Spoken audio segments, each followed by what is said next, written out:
जब आप भारत का मैप परचेज करते हैं किसी भी पार्टिकुलर मार्केट से, है ना, तो साथ में आप देखिएगा कि आपको ये श्रीलंका भी मिलता है। हाँ या ना बताइए, ऐसा क्यों होता है? कभी सोचे हैं सपना में, या फिर कभी याद आया, या कभी सोचने के वो मजबूर हुए हैं, या ऐसा लगा हटाओ आ गया फ्री का चीज़ आ गया? कभी ऐसा सोचे हैं? कुछ नहीं सोचे हैं? आप अक्सर देखिएगा कि भारत का जब भी आप मैप लीजिएगा तो क्या होगा, आपको ये मैप के साथ श्रीलंका भी साथ में बेचारा मिलेगा। मिलेगा कि नहीं मिलेगा बताइए? अच्छा, आप लोग बचपन से हो सकता है 6ठा-7वां क्लास में होंगे तो ये भी चीज़ आप पढ़ते होंगे कि भारत और श्रीलंका के बीच में एक स्ट्रेट है। स्ट्रेट का मतलब दो लैंड मासेस को एक वाटर बॉडी जो है वो उससे कनेक्ट कर रहा है या सेपरेट कर रहा है, और इस स्ट्रेट का नाम है पाल्क स्ट्रेट। सुने हैं ना आप लोग? नहीं सुने हैं? ये पाल्क स्ट्रेट ये एक इंसान का नाम है। ये मद्रास का गवर्नर था उस वक्त। मद्रास जो पुराने ज़माने का, अभी का कौन सी है? तमिलनाडु है मद्रास। तो ये जो पाल्क स्ट्रेट है तो वही ये वाला लाइन खींचा था, ये बनाया था पूरा, कि दोनों के बीच में एक स्ट्रेट है जिसका नाम है पाल्क स्ट्रेट।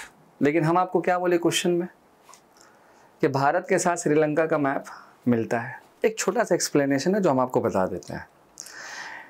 देखिए, जब भी भारत के साथ ये जो कोस्टल एरिया है पूरा, और पार्टिकुलर कोई भी कंट्री अगर उस कोस्टल एरिया में आती है, भारत के कोस्टल बाउंड्री में अगर कोई कंट्री आती है मान के चलिए, और उस कंट्री का भारत से डिस्टेंस 200 नॉटिकल माइल्स होना चाहिए। 200 नॉटिकल माइल का मतलब ये हो गया कि लगभग 370 किलोमीटर। मतलब अगर ये भारत का कोस्टल एरिया है और इसके इस बाउंड्री में कोई अगर पार्टिकुलर कंट्री है उस कोस्टल एरिया के बाउंड्री में, और उसका डिस्टेंस 370 किलोमीटर के अंदर अगर होगा, तो फिर ये जरूरी हो जाता है भारत को अपना मैप के साथ उसके मैप को भी छापना पड़ेगा। अब ऐसा कौन कह दिया भाई? तो अब ऐसा कहने वाला जो ऑर्गेनाइजेशन है उसका नाम है United Nation Convention of Law on Sea. ये एक ऑर्गेनाइजेशन है यूनाइटेड नेशन का, जो मेरी टाइम जो जोन्स होता है, मेरी टाइम जो बाउंड्री होता है, तो उसके रिगार्डिंग ये रूल्स एंड रेगुलेशन बनाता है। अब आप थोड़ा सा देखिए कि अगर हम ये नीचे पोर्शन की बात करेंगे तो ये तमिलनाडु का एरिया, और इसी के जगह पे एक प्लेस है जिसका नाम है धनुषकोडी। वहाँ से श्रीलंका का जो डिस्टेंस पड़ता है मात्र 18 किलोमीटर का डिस्टेंस है।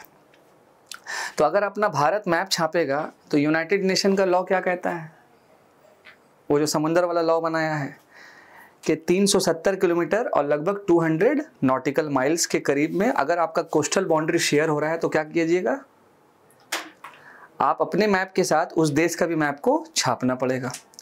अच्छा, ये वाला बात तो इसमें भी तो अप्लाई होता है श्रीलंका में। हाँ या ना बताइए, कि अगर श्रीलंका अपना मैप छापेगा तो भारत को भी छापेगा। वो भी छापता है। हम तो आपको इंडिया में पढ़ा रहे हैं, हम हो सकता है कल के श्रीलंका में पढ़ाएंगे एज फॉर एग्जाम्पल, तो वहाँ के बच्चों को भी हमको ये बात बताना होगा, बिकॉज रूल्स तो सबके लिए है।